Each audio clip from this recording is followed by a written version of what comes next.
မင်္ဂလာညချမ်းပါရှင်မေလ3ရက်တနင်္ဂနွေညခင် BBC မြန်မာပိုင်းရေဒီယိုသတင်းတွေကိုတင်ဆက်ပေးနေပါတယ်မြန်မာနိုင်ငံမှာသတင်းမီဒီယာလွတ်လပ်ခွင့်က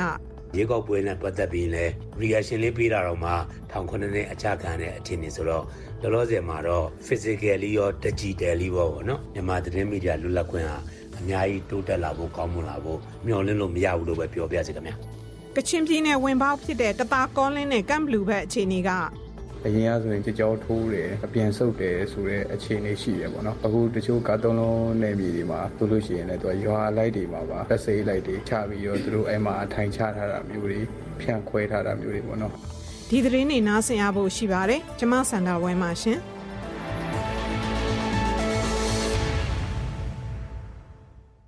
မြန်မာဒီမိုကရေစီခေါင်းဆောင်ဒေါအောင်ဆန်းစုကြည်ရဲ့ရှေ့နေတွေဟာသူနဲ့တွေ့ခွင့်မရသေးဘူးလို့ဒေတာရင်းသတင်းတစ်ခုမှာဖော်ပြထားပါတယ်။ဆီယနာသိမ်းမိကလေးကထိမ့်သိမ်းခံထားရတဲ့ဒေါအောင်ဆန်းစုကြည်ကိုနေပြည်တော်အကျဉ်းထောင်ကနေသတ်မှတ်ထားတဲ့နေအိမ်ကိုပြောင်းရွှေ့လိုက်ပြီလို့ပြီးခဲ့တဲ့ရက်ပိုင်းကစစ်တပ်ကထုတ်ပြန်ခဲ့တာပါ။သူရှေ့နေအဖွဲ့ကသူနဲ့တွေ့ခွင့်ရဖို့အကြိမ်ကြိမ်တောင်းဆိုခဲ့ပေမဲ့စစ်တပ်ကအကြောင်းမပြန်ဘူးလို့သိရပါတယ်။ဒီနေ့တနင်္ဂနွေနေ့မှာဒေါအောင်ဆန်းစုကြည်နဲ့တွေ့ခွင့်ရဖို့သူရှေ့နေတွေကပြင်ဆင်ထားခဲ့ကြတာဖြစ်ပါတယ်။တချိန်ထဲမှာနေပြည်တော်မှာဖမ်းဆီးထိန်းသိမ်းခံထားရတဲ့ဒေါအောင်ဆန်းစုကြည်ရဲ့ကျန်းမာရေးကိုအလေးထားတဲ့အနေနဲ့သူ့မိသားစုသူ့ရှေ့နေတွေနဲ့ပုံမှန်တွေ့ခွင့်ပေးဖို့ဥရောပသမဂ္ဂ EU ကတောင်းဆိုလိုက်ပါတယ်။ဒါအပြင်ဒေါအောင်ဆန်းစုကြည်နဲ့နိုင်ငံရေးအကျဉ်းသားအားလုံးကိုချွင်းချက်မရှိလွှတ်ပေးရေးကိုလည်းထပ်မံတိုက်တွန်းတောင်းဆိုတယ်လို့ EU ဘက်ကပြောပါတယ်။အမျိုးသားဒီမိုကရေစီအဖွဲ့ချုပ်ပါတီ NLD ကလည်းဒေါအောင်ဆန်းစုကြည်ကိုစစ်တပ်ကသူတို့သတ်မှတ်ထားတဲ့နေအိမ်စီရွှေ့ပြောင်းခဲ့တာနဲ့ပတ်သက်ပြီးဒီနေ့ညနေပိုင်းမှာသတင်းထုတ်ပြန်ပါတယ်။ဖမ်းဆီးအကျဉ်းချခံထားရတဲ့အတိုင်ပင်ခံဒေါအောင်ဆန်းစုကြည်ကိုဧပြီလကုန်ပိုင်းမှာတီနီယာမဖော်ပြပဲသတ်မှတ်နေအိမ်ကိုပြောင်းရွှေ့လိုက်တာနဲ့သမ္မတဦးဝင်းမြင့်ကိုလွတ်ငြိမ်းပေးတဲ့အပေါ်စစ်တပ်အနေနဲ့နိုင်ငံရေးအရာအပြုသဘောဆောင်တဲ့ချင်းကပ်မှုမဟုတ်ဘဲလှည့်စားချက်ဖြစ်တယ်လို့ NLD ထုတ်ပြန်ချက်မှာဖော်ပြထားပါတယ်။ရန်ကုန်ပြည်လမ်းမပေါ်မှာရှိတဲ့ပဲခူးတိုင်းနတ်တလင်းမြို့နယ်အရှေ့ချမ်းကကျေးရွာတွေကိုစစ်တပ်ကလက်နက်ကြီးနဲ့ပစ်ခတ်ဒရုန်းနဲ့ဘုံကျဲတာတွေပြုလုပ်ခဲ့ပါတယ်။စစ်ကြောင်းထိုးနေချိန်အတွင်းဒေသခံတပ်ကြီး2ဦးထပ်မံတေဆုံးခဲ့တယ်လို့ဒေသခံတချို့နဲ့မြေပြင်သတင်းရင်းမြစ်တယောက်ကပြောပါတယ်။စစ်တပ်စစ်ကြောင်းထိုးချိန်အတွင်းတပ်ကြီးပိုင်းအရွယ်ဒေသခံ3ဦးတပ်ဖြတ်ခံရတဲ့ဖြစ်စဉ်လည်းရှိခဲ့တယ်လို့အခြေအနေကိုသိတဲ့မြေပြင်သတင်းရင်းမြစ်တယောက်က BBC ကိုပြောပါတယ်။ BBC ကိုပေးပို့လာတဲ့ဓာတ်ပုံတချို့မှာလည်းအသက်60ကျော်အရွယ်တပ်ကြီးပိုင်းအမျိုးသားတယောက်ကရုတ်ကျင်းထဲမှာသေဆုံးနေပြီးအမျိုးသမီး2ယောက်ကတော့သူတို့ရဲ့နေအိမ်မှာပဲသွေးထွက်ဒဏ်ရာတချို့နဲ့လဲကျသေဆုံးနေတာတွေ့ရပါတယ်။တပ်ဖြတ်ခံရတဲ့အခြေအနေအသေးစိတ်ကိုတော့ BBC အနေနဲ့တိကျအတည်မပြုနိုင်သေးပါဘူး။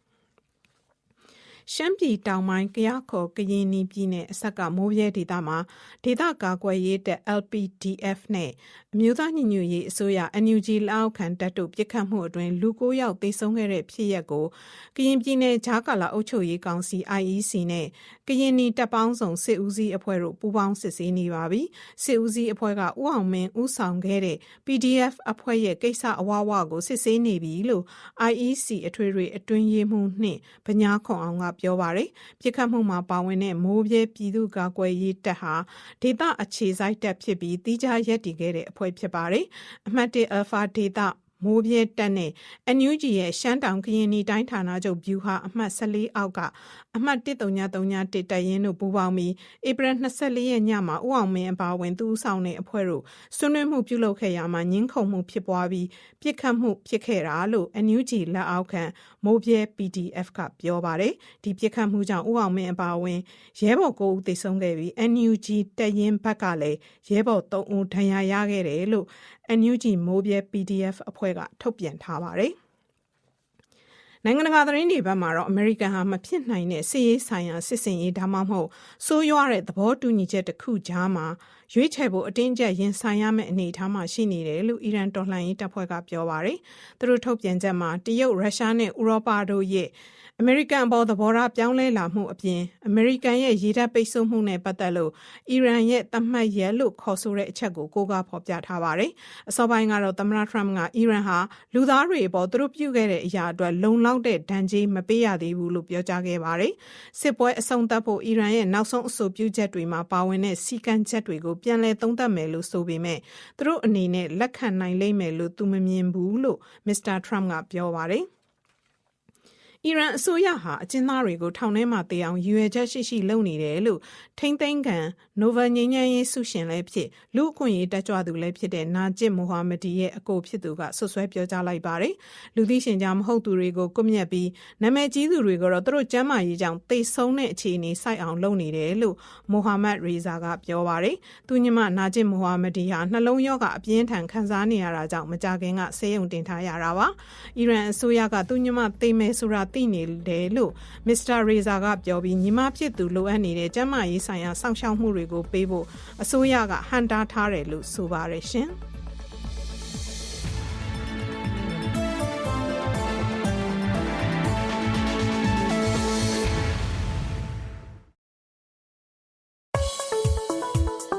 BBC ကထုတ်လွှင့်နေတဲ့အစီအစဉ်တွေကို Radio Online နဲ့ရုပ်မြင်သံကြားတွေကသာမကပဲလူမှုကွန်ရက်တွေကလည်းဖတ်ရှုနားဆင်နိုင်ကြပါတယ်။ Facebook, YouTube, Instagram နဲ့ Viber တို့မှာဆိုရင် BBC News မြန်မာစာမျက်နှာကနေဖတ်ရှုနားဆင်နိုင်ပါတယ်။ BBC TV အစီအစဉ်ကိုMisima TV မှာရှုစားနိုင်ကြပါတယ်။ကိုယ်ပဲနေရာပဲရောက်နေ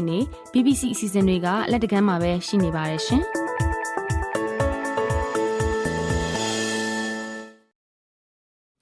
အခုတော့သတင်းလွှာတွေလဲပါမြန်မာနိုင်ငံဟာသတင်းမီဒီယာလွတ်လပ်ခွင့်အဆင့်166နေရာမှာရှိနေပြီးနိုင်ငံပေါင်း180အနက်အဆိုးရွားဆုံးနိုင်ငံ20စာရင်းဝင်ထဲမှာဆက်ရှိနေပါတယ်စစ်တပ်ကအာဏာသိမ်းပြီးနောက်ပိုင်းအခုလိုအဆိုးရွားဆုံးနေရာကိုရောက်ရှိလာခဲ့တာလည်းဖြစ်ပါတယ်ဒီအကြောင်းကိုပိုကဆက်ပြောပြမှာပါမေလ3ရက်ဒီနေ့ဟာနိုင်ငံတကာစာနယ်ဇင်းလွတ်လပ်ခွင့်နေ့ဖြစ်ပါတယ်နယ်စည်းမခြားသတင်းတောက်များဖွဲ့ RSF ရဲ့2026စီရင်ခံစာအရနိုင်ငံ180မှာမြန်မာကအဆင့်166နေရာမှာအဆိုးဆုံးစီးရင်နဲ့ထည့်သွင်းသတ်မှတ်ခံထားရပါတယ်။မြန်မာနိုင်ငံဟာ2021ဆီယနာသိမ်းပြီးနောက်ပိုင်းသတင်းသမားတွေတပ်ဖြတ်ဖမ်းဆီးထောင်ချခံရတာနဲ့သတင်းဌာနတွေပိတ်သိမ်းခံရတာတွေအများအပြားရှိခဲ့ပြီးမီဒီယာလွတ်လပ်ခွင့်တဟုန်ထိုးကျဆင်းခဲ့ပါတယ်။ဆီယနာသိမ်းမှု9နှစ်အတွင်းသတင်းသမား200ကျော်ဖမ်းဆီးခံခဲ့ရပြီးသေဆုံးသူ9ဦးရှိခဲ့သလို18ဦးကတော့လက်ရှိချိန်ထိကျင်းတောင်တွေထဲမှာအကျဉ်းချခံနေရတယ်လို့သတင်းသမားရေးကူညီနေသူတွေကပြောပါတယ်။သတင်းသမားတွေပေါ်စစ်တပ်ရဲ့သဘောထားနဲ့ပတ်သက်ပြီးမကြာခင်ကကျင်းတောင်ကနေပြန်လွတ်လာတဲ့သတင်းတောက်တူပြောတာက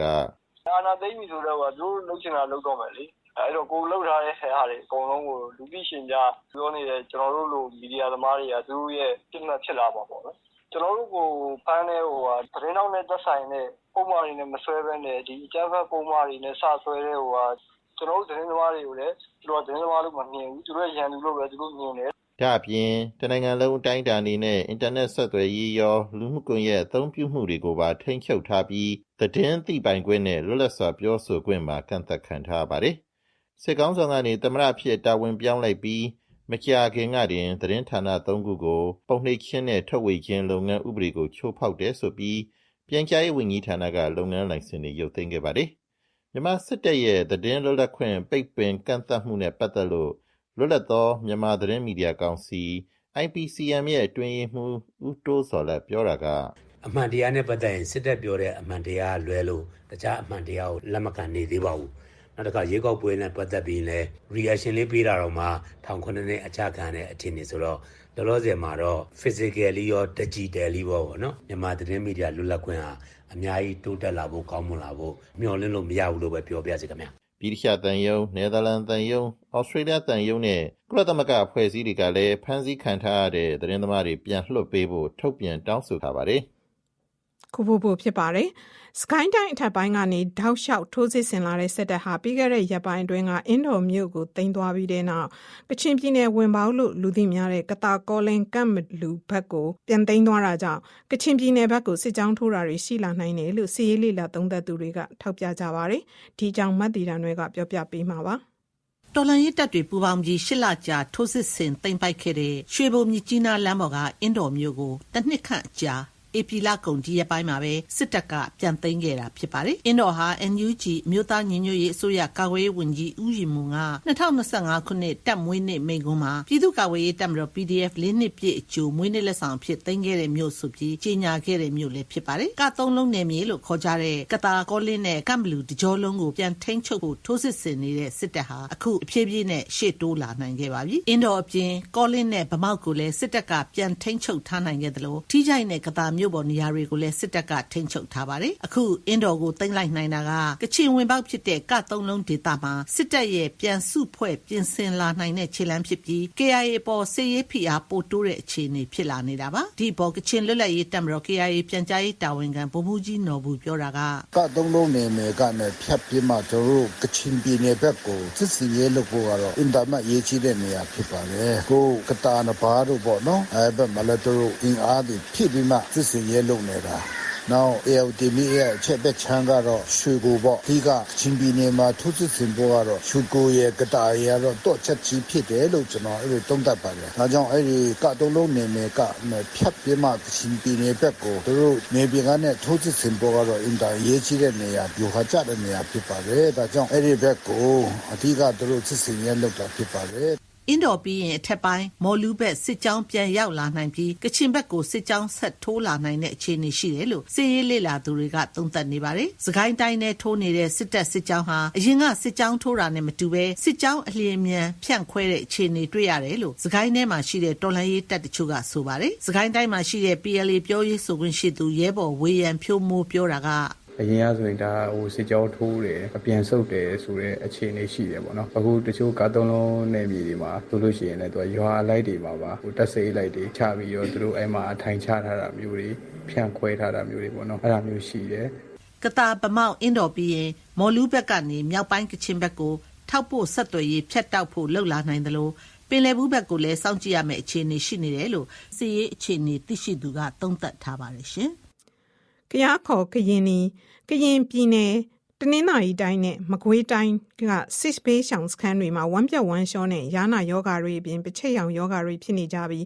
ဆေးဝါးတွေအရေးပေါ်ကူညီလိုအပ်နေတယ်လို့ကူညီဆောင်ရှောက်ပေးနေသူတွေကပြောပါတယ်ဒီအခြေအနေတွေကိုမတ်ရွှေပိုးနေကပြောပြပေးမှာပါဖရူဆိုနဲ့ဒီမော့ဆိုမြို့နယ်တွေကစစ်ရှောင်စခန်းတွေမှာကလေးရောတကြီးရွယ်ဦးတွေပါဝမ်းပြက်ဝမ်းလျှောယောဂယာနာယောဂပချိတ်ရောင်ယောဂတွေဖြစ်နေတာလို့ကူညီပေးနေသူတွေကပြောပါတယ်ဒီမော့ဆိုမြို့နယ်အနောက်ချမ်းကစစ်ပေးရှောင်စခန်းတွေမှာလည်းအလားတူယောဂတွေဖြစ်နေတာလို့သိရပါတယ်စစ်ရှောင်စခန်းတွေမှာဆေးကန်းနဲ့ကျန်းမာရေးစောင့်ရှောက်မှုတွေအားနည်းတဲ့အပြင်ဆေးကန်းတွေကိုတွားရောက်ပြသဖို့ကလည်းဆက်သွယ်တွာလာရေးအခက်အခဲရှိတယ်လို့ဒေသခံတွေကပြောကြပါတယ်ဖက်ဖက်ကပိတ်ဆို့ထားတဲ့ကြားတွေကရှိတဲ့ဆေးဝါးတွေနဲ့ကုသနေရပြီးထိရောက်မှုအားနည်းတာကြောင့်အရေးပေါ်ဆေးဝါးတွေလိုအပ်နေတယ်လို့ကူညီပေးနေသူတွေကပြောပါတယ်စစ်ရှောင်တွေကိုကျန်းမာရေးကိစ္စတွေကူညီပေးနေသူတွေကတော့အခုနှစ်နွေရာသီအတွင်းမှာရာသီဥတုအပူချိန်မြင့်တက်လာတာနဲ့အတူတောက်ရည်သုံးရည်ရှားပါခဲ့တာမတက်တဲ့ရည်တွေကိုတောက်ရည်ရောသုံးရည်ရောအဖြစ်ပါသုံးနေရတာကြောင့်အခုလိုယောဂတွေဖြစ်နေကြရတာလို့ပြောပါတယ်ဝန်ချောတော့ဖြစ်တယ်နောက်ပြီးတော့ဒီကလေးတွေကရတာလေညနာတွေလည်းဖြစ်တယ်သူကရေကမလောက်တော့ရေနောက်ရင်လည်းသုံးပြတဲ့အနေထားမျိုးရှိနေတော့ဒီတော့ချိုးရလည်းမလို့တော့ရေမချိုးကြတော့ကြာလာတော့လည်းပုံပြဝချောတဲ့ရတာဟာဆွလာတော့ဒီကတော့ရနာဖြစ်တဲ့ဟာတော့ရတော့ဒီဆိုလို့ရှိတယ်ဒါအပြင်စစ်တပ်ဟာဒီမော့ဆိုနယ်ဖရူဆိုကားလမ်းမကိုထိန်းချုပ်ထားတာဖြစ်လို့လူသုံးကုန်နဲ့အခြေခံဆေးဝါးတွေကိုပါတည်ယူခွင့်မပေးဘူးလို့ဒေသခံတွေနဲ့ကူညီဆောက်ရှောက်ပေးနေကြတဲ့ဖွဲ့စည်းတွေကပြောကြပါတယ်ကရင်ပြည်နယ်ဟာစစ်ပွဲတွေပြင်းထန်ပြီးစစ်ဘေးရှောင်စခန်းတွေမှာတွားရောက်နေထိုင်ရသူများပြားတဲ့ပြည်နယ်ဖြစ်တဲ့အလျောက်လူသားချင်းစာနာကူညီထောက်ပံ့မှုတွေအခြေခံကျန်းမာရေးစောင့်ရှောက်မှုတွေရရှိဖို့အခက်အခဲတွေရှိနေကြတယ်လို့လည်းဆိုကြပါတယ်။တခါအလားတူမကွေးတိုင်းထဲမှာလည်းတကြီးရွယ်အိုဒေသခံတွေမှာအရေးပြားယောဂနဲ့ဝမ်းပြက်ဝမ်းလျှောယောဂတွေဖြစ်နေကြတယ်လို့ဒေသခံတွေကပြောပါတယ်။ဒီချိန်ဒီရာသီကညာဒေသရေရှားခြင်းလေစစ်ရှောင်တဲ့နေရာမှာရေရင်းတွေပါလေဒီချိန်ရေခမ်းတာကိုလောလောဆယ်စစ်ကြောင်းတွေများနေတဲ့အနေအထားရောပြီးရင်ဆေးဝါးကဒီဘက်ဒီဒေသကိုတည်ယူခွင့်စစ်ကောင်စီဘက်ကဒီဘက်ကိုပိတ်ထားတာကအမျိုး80ကျော်အဓိကတော့ရေပြားယောဂါတွေတို့ဝမ်းပြက်ဝမ်းလျှောပေါ့ရေရှည်ဆိုရင်မလွယ်နိုင်ဘူးဒါအပြင်ကရင်ပြည်နယ်နဲ့တနင်္သာရီတိုင်းမှာလည်းအလားတူယောဂါတွေဖြစ်ပွားနေတာကြောင့်ရေကြိုစုဆောင်းတာတန့်ရှင်းအောင်တူလောင်တာတွေနဲ့ကြိုချက်တောက်သုံးကြဖို့ကျန်းမာရေးဆိုင်ရာအဖွဲ့တွေကအသိပေးတိုက်တွန်းနေကြပါတယ်မြန်မာနိုင်ငံတလွှာစစ်ရှောင်စခန်းတွေမှာအခက်ကြုံနေရတဲ့အခြေအနေကိုမတ်ရွှေပိုးနေပြောပြခဲ့တာဖြစ်ပါတယ်ရှင်BBC ကထုတ်လွှင့်နေတဲ့အစီအစဉ်တော်တော်များများကို www.bbcworldservice.com/podcast ကနေ download လုပ်ပြီးနားဆင်နိုင်ပါတယ်ရှင်။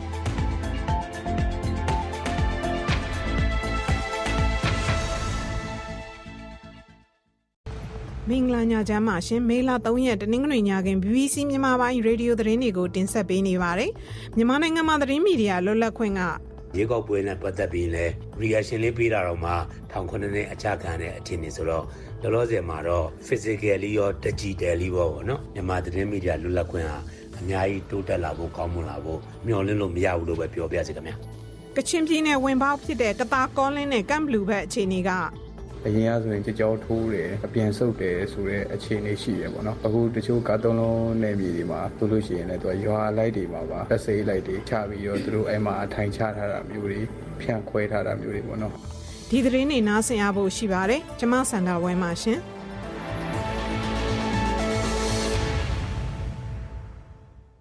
မြန်မာဒီမိုကရေစီခေါင်းဆောင်ဒေါအောင်ဆန်းစုကြည်ရဲ့ရှေ့နေတွေဟာသူနဲ့တွေ့ခွင့်မရသေးဘူးလို့ဒေတာရင်းသတင်းတစ်ခုမှာဖော်ပြထားပါတယ်။ဆီယနာသိမ်းပြီးကလေးကထိမ့်သိမ်းခံထားရတဲ့ဒေါအောင်ဆန်းစုကြည်ကိုနေပြည်တော်အကျဉ်းထောင်ကနေသတ်မှတ်ထားတဲ့နေအိမ်ကိုပြောင်းရွှေ့လိုက်ပြီလို့ပြီးခဲ့တဲ့ရက်ပိုင်းကစစ်တပ်ကထုတ်ပြန်ခဲ့တာပါ။သူရှေ့နေအဖွဲ့ကသူနဲ့တွေ့ခွင့်ရဖို့အကြိမ်ကြိမ်တောင်းဆိုခဲ့ပေမဲ့စစ်တပ်ကအကြောင်းမပြန်ဘူးလို့သိရပါတယ်။ဒီနေ့တနင်္ဂနွေနေ့မှာဒေါအောင်ဆန်းစုကြည်နဲ့တွေ့ခွင့်ရဖို့သူရှေ့နေတွေကပြင်ဆင်ထားခဲ့ကြတာဖြစ်ပါတယ်။တချိန်ထဲမှာနေပြည်တော်မှာဖမ်းဆီးထိန်းသိမ်းခံထားရတဲ့ဒေါအောင်ဆန်းစုကြည်ရဲ့ကျမ်းမာရေးကိုအလေးထားတဲ့အနေနဲ့သူမိသားစုသူရှေ့နေတွေနဲ့ပုံမှန်တွေ့ခွင့်ပေးဖို့ဥရောပသမဂ္ဂ EU ကတောင်းဆိုလိုက်ပါတယ်။ဒါအပြင်ဒေါအောင်ဆန်းစုကြည်နဲ့နိုင်ငံရေးအကျဉ်းသားအားလုံးကိုချွင်းချက်မရှိလွှတ်ပေးရေးကိုလည်းထပ်မံတိုက်တွန်းတောင်းဆိုတယ်လို့ EU ဘက်ကပြောပါတယ်။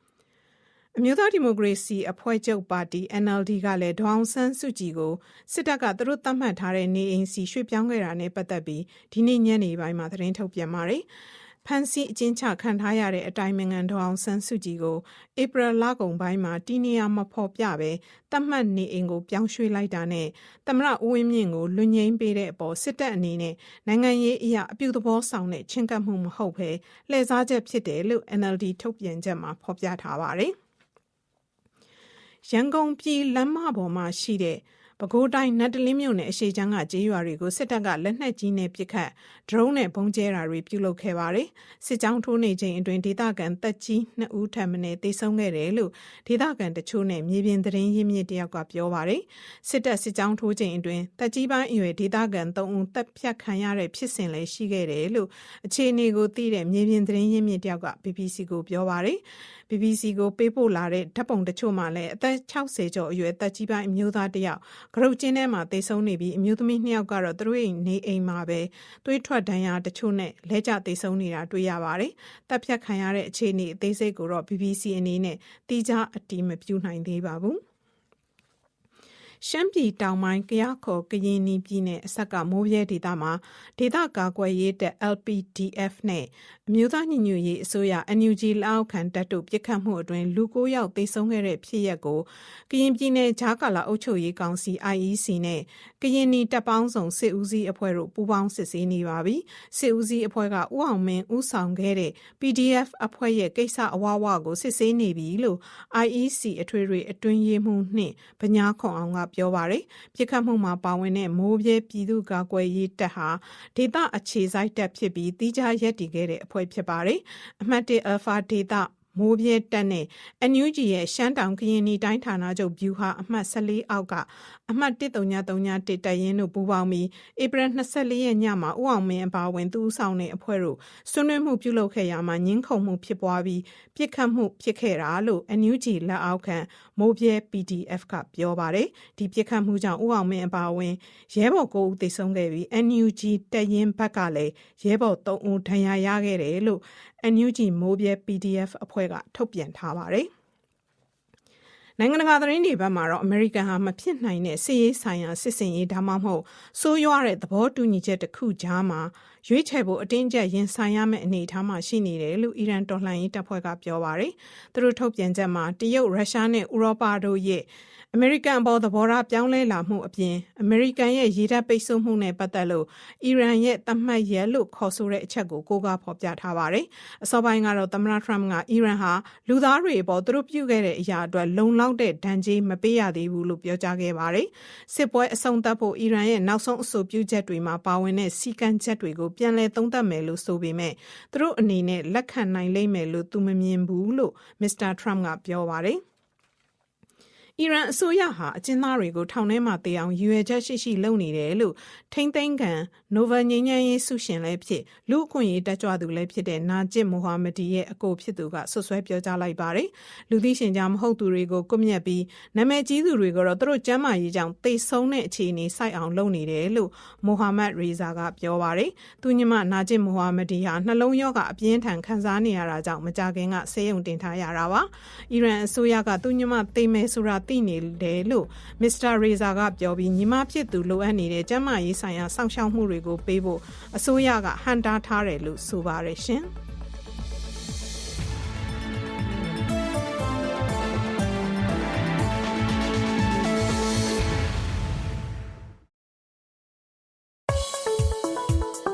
BBC ကထုတ်လွှင့်နေတဲ့အစီအစဉ်တွေကို Radio Online နဲ့ရုပ်မြင်သံကြားတွေကသာမကပဲလူမှုကွန်ရက်တွေကလည်းဖတ်ရှုနားဆင်နိုင်ကြပါတယ်။ Facebook, YouTube, Instagram နဲ့ Viber တို့မှာဆိုရင် BBC News မြန်မာစာမျက်နှာကနေဖတ်ရှုနားဆင်နိုင်ပါတယ်။ BBC TV အစီအစဉ်ကိုမြစီမ TV မှာရှုစားနိုင်ကြပါတယ်။ကိုယ်ပဲနေရာပဲရောက်နေ BBC အစီအစဉ်တွေကလက်တကမ်းမှာပဲရှိနေပါတယ်ရှင်။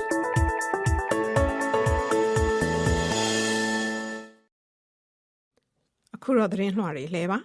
ါမြန်မာနိုင်ငံဟာသတင်းမီဒီယာလွတ်လပ်ခွင့်အဆင့်166နေရာမှာရှိနေပြီးနိုင်ငံပေါင်း180အနက်အဆိုးရွားဆုံးနိုင်ငံ20စာရင်းဝင်ထဲမှာဆက်ရှိနေပါတယ်စစ်တပ်ကအာဏာသိမ်းပြီးနောက်ပိုင်းအခုလိုအဆိုးရွားဆုံးနေရာကိုရောက်ရှိလာခဲ့တာလည်းဖြစ်ပါတယ်ဒီအကြောင်းကိုပိုပိုကဆက်ပြောပြမှာပါမေလ3ရက်ဒီနေ့ဟာနိုင်ငံတကာစာနယ်ဇင်းလွတ်လပ်ခွင့်နေ့ဖြစ်ပါတယ်နယ်စည်းမခြားသတင်းတောက်များဖွဲ့ RSF ရဲ့2026စီရင်ခံစာအရနိုင်ငံ180မှာမြန်မာကအဆင့်166နေရာမှာအဆိုးဆုံးစီးရင်နဲ့ထည့်သွင်းသတ်မှတ်ခံထားရပါတယ်။မြန်မာနိုင်ငံဟာ2021ဆရာနာသိမ်းပြီးနောက်ပိုင်းသတင်းသမားတွေတပ်ဖြတ်ဖမ်းဆီးထောင်ချခံရတာနဲ့သတင်းဌာနတွေပိတ်သိမ်းခံရတာတွေအများအပြားရှိခဲ့ပြီးမီဒီယာလွတ်လပ်ခွင့်တဟုန်ထိုးကျဆင်းခဲ့ပါတယ်။ဆရာနာသိမ်းမှု9နှစ်အတွင်းသတင်းသမား200ကျော်ဖမ်းဆီးခံခဲ့ရပြီးသေဆုံးသူ9ဦးရှိခဲ့သလို18ဦးကတော့လက်ရှိချိန်ထိကျင်းတောင်တွေမှာအကျဉ်းချခံနေရတယ်လို့သတင်းသမားရေးကူညီနေသူတွေကပြောပါတယ်။သတင်းသမားတွေပေါ်စစ်တပ်ရဲ့သဘောထားနဲ့ပတ်သက်ပြီးမကြာခင်ကကျင်းတောင်ကနေပြန်လွတ်လာတဲ့သတင်းတောက်တူပြောတာကအာဏာသိမ်းပြီဆိုတော့သူတို့လုပ်ချင်တာလုပ်တော့မယ်လေ။အဲ့တော့ကိုလှုပ်ထားတဲ့ဟာတွေအကုန်လုံးကိုလူသိရှင်ကြားပြောနေတဲ့ကျွန်တော်တို့လိုမီဒီယာသမားတွေကသူတို့ရဲ့ပြစ်မှတ်ဖြစ်လာပါပေါ့နော်။ကျွန်တော်တို့ကိုဖမ်းတဲ့သတင်းတောက်နဲ့သက်ဆိုင်တဲ့ပုံမှန်တွေနဲ့မဆွဲဘဲနဲ့ဒီအကြမ်းဖက်ပုံမှန်တွေနဲ့စဆွဲတဲ့ကျွန်တော်တို့သတင်းသမားတွေကိုလည်းသူတို့သတင်းသမားလို့မမြင်ဘူးသူတို့ရန်သူလို့ပဲသူတို့မြင်တယ်ဒါအပြင်တနိုင်ငံလုံးအတိုင်းအတာအနေနဲ့အင်တာနက်ဆက်သွယ်ရေးရောလူမှုကွန်ရက်အသုံးပြုမှုတွေကိုပါထိန်းချုပ်ထားပြီးသတင်းသိပိုင်ခွင့်နဲ့လွတ်လပ်စွာပြောဆိုခွင့်မှာကန့်သတ်ခံထားပါတယ်စစ်ကောင်ဆောင်ကနေသမရဖြစ်တာဝန်ပြောင်းလိုက်ပြီးမကြာခင်ကတင်သတင်းဌာန3ခုကိုပုံနှိပ်ခြင်းနဲ့ထုတ်ဝေခြင်းလုပ်ငန်းဥပဒေကိုချိုးဖောက်တယ်ဆိုပြီးပြန်ကြားရေးဝန်ကြီးဌာနကလုပ်ငန်းလိုင်စင်တွေရုပ်သိမ်းခဲ့ပါတယ်မြန်မာစစ်တပ်ရဲ့သတင်းလွတ်လပ်ခွင့်ပိတ်ပင်ကန့်သတ်မှုနဲ့ပတ်သက်လို့လွတ်လပ်သောမြန်မာသတင်းမီဒီယာကောင်စီ IPCM ရဲ့အတွင်းရေးမှူးဦးတိုးစော်လက်ပြောတာကအမှန်တရားနဲ့ပတ်သက်ရင်စစ်တပ်ပြောတဲ့အမှန်တရားလွဲလို့တခြားအမှန်တရားကိုလက်မခံနေသေးပါဘူးနောက်တစ်ခါရေကောက်ပွဲနဲ့ပတ်သက်ပြီးလည်း reaction လေးပေးတာတော့မှ1900နှစ်အကြခံတဲ့အခြေအနေဆိုတော့လောလောဆယ်မှာတော့ physically ရော digitally ပေါ့နော်မြန်မာသတင်းမီဒီယာလွတ်လပ်ခွင့်ဟာအများကြီးတိုးတက်လာဖို့ကောင်းမွန်လာဖို့မျှော်လင့်လို့မရဘူးလို့ပဲပြောပြစီခင်ဗျာဗြိတိရှတန်ယုံနယ်သာလန်တန်ယုံဩစတြေးလျတန်ယုံနဲ့ကုလသမဂ္ဂအဖွဲ့အစည်းတွေကလည်းဖမ်းဆီးခံထားရတဲ့သတင်းသမားတွေပြန်လွှတ်ပေးဖို့ထုတ်ပြန်တောင်းဆိုထားပါတယ်ခုဖို့ဖြစ်ပါတယ်စကိုင်းတိုင်းအထက်ပိုင်းကနေတောက်လျှောက်ထိုးစစ်ဆင်လာတဲ့စစ်တပ်ဟာပြီးခဲ့တဲ့ရက်ပိုင်းအတွင်းကအင်းတော်မြို့ကိုသိမ်းသွားပြီးတဲ့နောက်ကချင်ပြည်နယ်ဝင်ပေါလို့လူသိများတဲ့ကတာကောလင်းကမ်မလူဘက်ကိုပြန်သိမ်းသွားတာကြောင့်ကချင်ပြည်နယ်ဘက်ကိုစစ်ကြောင်းထိုးတာတွေရှိလာနိုင်တယ်လို့စီရေးလိလာသုံးသက်သူတွေကထောက်ပြကြပါတယ်ဒီကြောင့်မတ်တီတန်တွေကပြောပြပေးမှာပါ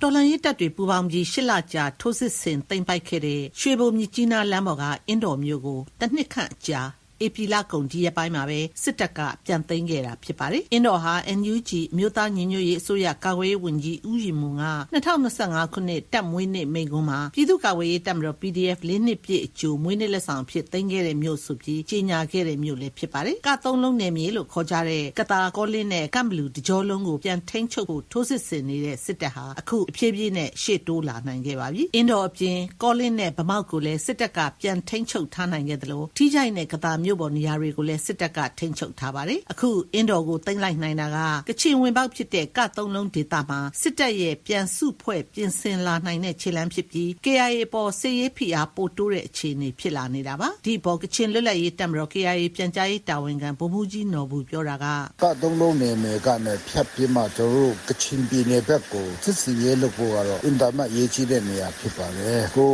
ကတာနဘာတို့ပေါ့နော်အဲ့ဘက်မှာလည်းတို့အင်အားတွေဖြစ်ပြီးမှစစ်စီရဲလုပ်နေတာနောက် ALTM ရဲ့အချက်ဘက်ချမ်းကတော့ရွှေကိုပေါ့ဒီကချင်းပြည်နယ်မှာထိုးစစ်ဆင်ဖို့ကတော့ရွှေကိုရဲ့ကတာရဲ့ကတော့တော့ချက်ကြီးဖြစ်တယ်လို့ကျွန်တော်အဲ့လိုသုံးသပ်ပါတယ်ဒါကြောင့်အဲ့ဒီ3လုံးနယ်မြေကဖြတ်ပြီးမှချင်းပြည်နယ်ဘက်ကိုတို့နေပြည်တော်နဲ့ထိုးစစ်ဆင်ဖို့ကတော့အင်တာရေးကြီးတဲ့နေရာပြိုခကျတဲ့နေရာဖြစ်ပါတယ်ဒါကြောင့်အဲ့ဒီဘက်ကိုအဓိကတို့စစ်စင်ရဲလုပ်တာဖြစ်ပါတယ်အင်းတော်ပြီးရင်အထက်ပိုင်းမော်လူဘက်စစ်ကြောင်းပြန်ရောက်လာနိုင်ပြီးကချင်ဘက်ကိုစစ်ကြောင်းဆက်ထိုးလာနိုင်တဲ့အခြေအနေရှိတယ်လို့စစ်ရေးလေ့လာသူတွေကသုံးသပ်နေပါတယ်။စကိုင်းတိုင်းနဲ့ထိုးနေတဲ့စစ်တပ်စစ်ကြောင်းဟာအရင်ကစစ်ကြောင်းထိုးတာနဲ့မတူဘဲစစ်ကြောင်းအလျင်မြန်ဖြန့်ခွဲတဲ့အခြေအနေတွေ့ရတယ်လို့စကိုင်းထဲမှာရှိတဲ့တော်လှန်ရေးတပ်တချို့ကဆိုပါတယ်။စကိုင်းတိုင်းမှာရှိတဲ့ PLA ပြောရေးဆိုခွင့်ရှိသူရဲဘော်ဝေယံဖြိုးမိုးပြောတာကအရင်ကဆိုရင်ဒါစစ်ကြောထိုးတယ်အပြန်ဆုတ်တယ်ဆိုတဲ့အခြေအနေရှိတယ်ပေါ့နော်အခုတချို့ကား3လုံးနယ်မြေတွေမှာတို့လို့ရှိရင်လည်းသူကရွာလိုက်တွေမှာပါတက်စိတ်လိုက်တွေချပြီးတော့တို့အဲ့မှာအထိုင်ချထားတာမျိုးတွေဖြန့်ခွဲထားတာမျိုးတွေပေါ့နော်အဲ့ဒါမျိုးရှိတယ်ကတာဗမောက်အင်းတော်ပြီးရင်မော်လူဘက်ကနေမြောက်ပိုင်းကချင်ဘက်ကိုထောက်ဖို့ဆက်သွယ်ရေးဖြတ်တောက်ဖို့လှုပ်လာနိုင်တယ်လို့ပင်လယ်ဘူးဘက်ကိုလည်းစောင့်ကြည့်ရမယ့်အခြေအနေရှိနေတယ်လို့စီရေးအခြေအနေသိရှိသူကသုံးသပ်ထားပါတယ်ရှင်ကရခေါ်ကရင်နီကရင်ပြည်နယ်တနင်္သာရီတိုင်းနဲ့မကွေးတိုင်းကစစ်ဘေးရှောင်စခန်းတွေမှာဝမ်းပြက်ဝမ်းလျှောနဲ့ယာနာယောဂါတွေအပြင်ပချိတ်ရောင်ယောဂါတွေဖြစ်နေကြပြီးဆေးဝါးတွေအရေးပေါ်ကူညီလိုအပ်နေတယ်လို့ကူညီဆောင်ရှောက်ပေးနေသူတွေကပြောပါတယ်ဒီအခြေအနေတွေကိုမတ်ရွှေပိုးနေကပြောပြပေးမှာပါဖရူဆိုနဲ့ဒီမော့ဆိုမြို့နယ်တွေကစစ်ရှောင်စခန်းတွေမှာကလေးရောတကြီးရွယ်ဦးတွေပါဝမ်းပြက်ဝမ်းလျှောယောဂါယာနာယောဂါပချိတ်ရောင်ယောဂါတွေဖြစ်နေတာလို့ကူညီပေးနေသူတွေကပြောပါတယ်ဒီမော့ဆိုမြို့နယ်အနောက်ချမ်းကစစ်ပေးရှောင်စခန်းတွေမှာလည်းအလားတူယောဂါတွေဖြစ်နေတာလို့သိရပါတယ်စစ်ရှောင်စခန်းတွေမှာဆေးကန်းနဲ့ကျန်းမာရေးစောင့်ရှောက်မှုတွေအားနည်းတဲ့အပြင်ဆေးကန်းတွေကိုတွားရောက်ပြသဖို့ကလည်းဆက်သွယ်တွားလာရေးအခက်အခဲရှိတယ်လို့ဒေသခံတွေကပြောကြပါတယ်ဖက်ဖက်ကပိတ်ဆို့ထားတဲ့ကြားတွေကရှိတဲ့ဆေးဝါးတွေနဲ့ကုသနေရပြီးထိရောက်မှုအားနည်းတာကြောင့်အရေးပေါ်ဆေးဝါးတွေလိုအပ်နေတယ်လို့ကူညီပေးနေသူတွေကပြောပါတယ်စစ်ရှောင်တွေကိုကျန်းမာရေးကိစ္စတွေကူညီပေးနေသူတွေကတော့အခုနှစ်နွေရာသီအတွင်းမှာရာသီဥတုအပူချိန်မြင့်တက်လာတာနဲ့အတူတောက်ရည်သုံးရည်ရှားပါခဲ့တာမတက်တဲ့ရည်တွေကိုတောက်ရည်ရောသုံးရည်ရောအဖြစ်ပါသုံးနေရတာကြောင့်အခုလိုယောဂါတွေဖြစ်နေကြရတာလို့ပြောပါတယ်ဝန်ချောတော့ဖြစ်တယ်နောက်ပြီးတော့ဒီကလေးတွေကရတာလေညနာတွေလည်းဖြစ်တယ်ဆိုတော့ရေကမလောက်တော့ရေနောက်ရင်လည်းတော့ပြည့်တဲ့အနေထားမျိုးရှိနေတော့ဒီတော့ချိုးရလည်းမလို့တော့ရေမချိုးကြတော့ကြာလာတော့လေပုံပြဝန်ချောတဲ့ရတာဟာဆွလာတော့ဒီကတော့ရနာဖြစ်တဲ့ဟာတော့10ရောက်တော့ဒီဆိုလို့ရှိတယ်ဒါအပြင်စစ်တပ်ဟာဒီမော့ဆိုနဲ့ဖရူဆိုကားလမ်းမကိုထိန်းချုပ်ထားတာဖြစ်လို့လူသုံးကုန်နဲ့အခြေခံဆေးဝါးတွေကိုပါတည်ယူခွင့်မပေးဘူးလို့ဒေသခံတွေနဲ့ကူညီစောင့်ရှောက်ပေးနေကြတဲ့ဖွဲ့စည်းတွေကပြောကြပါတယ်ကရင်ပြည်နယ်ဟာစစ်ပွဲတွေပြင်းထန်ပြီးစစ်ဘေးရှောင်စခန်းတွေမှာတွားရောက်နေထိုင်ရသူများပြားတဲ့ပြည်နယ်ဖြစ်တဲ့အလျောက်လူသားချင်းစာနာကူညီထောက်ပံ့မှုတွေအခြေခံကျန်းမာရေးစောင့်ရှောက်မှုတွေရရှိဖို့အခက်အခဲတွေရှိနေကြတယ်လို့လည်းဆိုကြပါတယ်။တခါအလားတူမကွေးတိုင်းထဲမှာလည်းတကြီးရွယ်အိုဒေသခံတွေမှာအရေးပြားယောဂါနဲ့ဝမ်းပြက်ဝမ်းလျှောယောဂါတွေဖြစ်နေကြတယ်လို့ဒေသခံတွေကပြောပါတယ်။ဒီချိန်ဒီရာသီကညာဒေသရေရှားခြင်းလေစစ်ဆောင်တဲ့နေရာမှာရေရင်းတွေပါရလဲဒီချိန်ရေခမ်းတာကိုလောလောဆယ်စစ်ကြောင်းတွေများနေတဲ့အနေအထားရောပြီးရင်ဆေးဝါးကဒီဘက်ဒီဒေသကိုတည်ယူခွင့်စစ်ကောင်စီဘက်ကဒီဘက်ကိုပိတ်ထားတာကအမျိုး80ကျော်အဓိကကတော့ရေပြားယောဂါတွေတို့ဝမ်းပြက်ဝမ်းလျှောပေါ့ရေရှည်ဆိုရင်တော့မလွယ်နိုင်ဘူးဒါအပြင်ကရင်ပြည်နယ်နဲ့တနင်္သာရီတိုင်းမှာလည်းအလားတူယောဂါတွေဖြစ်ပွားနေတာကြောင့်ရေကြိုစုဆောင်းတာတန့်ရှင်းအောင်တူလောင်တာတွေနဲ့ကြိုချက်တောက်သုံးကြဖို့ကျန်းမာရေးဆိုင်ရာအဖွဲ့တွေကအသိပေးတိုက်တွန်းနေကြပါတယ်မြန်မာနိုင်ငံတလွှာစစ်ရှောင်စခန်းတွေမှာအခက်ကြုံနေရတဲ့အခြေအနေကိုမတ်ရွှေပိုးနီပြပြခဲ့တာဖြစ်ပါတယ်ရှင်။ BBC ကထုတ်လွှင့်နေတဲ့အစီအစဉ်တော်တော်များများကို www.bbcworldservice.com/podcast ကနေ download လုပ်ပြီးနားဆင်နိုင်ပါတယ်ရှင်။